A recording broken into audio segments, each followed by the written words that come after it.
0.5 in the X, 0.5 in the Y, and 0 in the Z. So it's actually going to be a little disc-shaped emitter. And it's going to be emitted from that particular disc. Actually, I'm going to make it a little bit bigger. How about 1.5? So you can see it a little bit more in there. So we're emitting from this round plane, essentially. And I'm going to put on wind. I'm going to rotate that up 90 degrees as well, so it's pointing straight up. And I'm going to give it a turbulence of maybe 50%. Let's see, swirl strength maybe 5 newtons there, and an equal inward strength to keep them in a little bit more. I'm going to create a drag just so they don't go faster and faster. They actually slow down a little bit. And for that wind, we make it push up a little bit more because I want the tornado to be taller. So probably about 4 times as much. Oh yeah. Now since I only have 30 cows, I've got a particle group that's got 1,000, and I don't want that many cows, so I'm going to change that to 30. And notice they come out in little puffs. That's because my birth rate is actually set to 100 per second. Say that I wanted this to be a, I don't know, like a 5-second animation. 30 cows, quick arithmetic gets me to realize I want 6 cows to be born per second. Yeah, there we go. So you kind of see we've got an even flow. They're not as dense, but we don't really want that many cows to. Okay, so I think my effect looks pretty good. You know, let's just say I wanted to, you know, use this. At this point, I'm going to hit pause. I'm going to reset it back to frame 0 because I think I was up to frame 4,000 by that time. I'm going to hit record. It's going to ask me, are you sure you want to record this? Yes. And I'm going to hit play.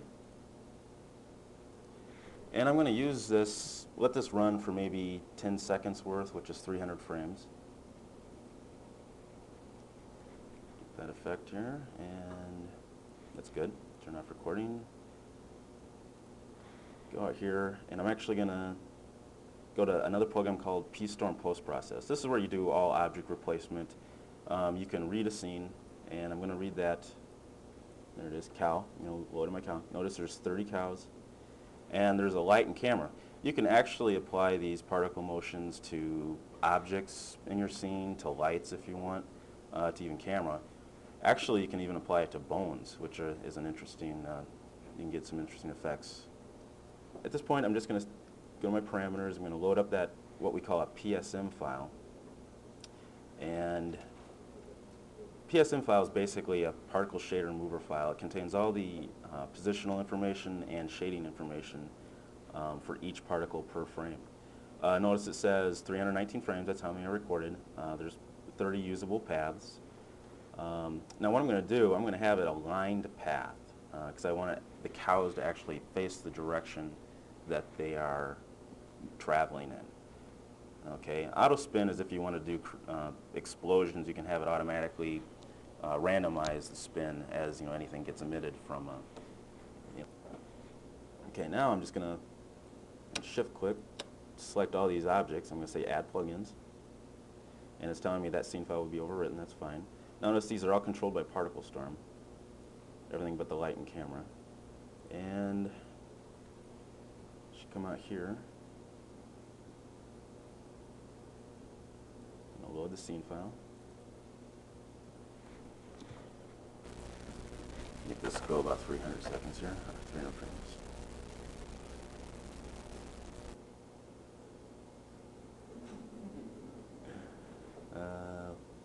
Change this to 0 here.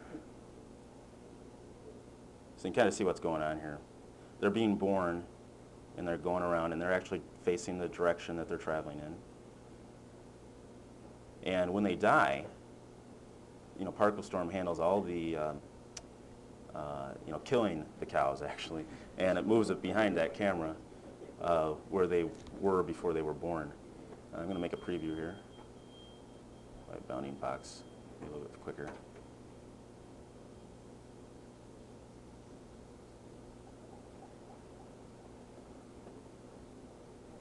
So that's my tornado of cows.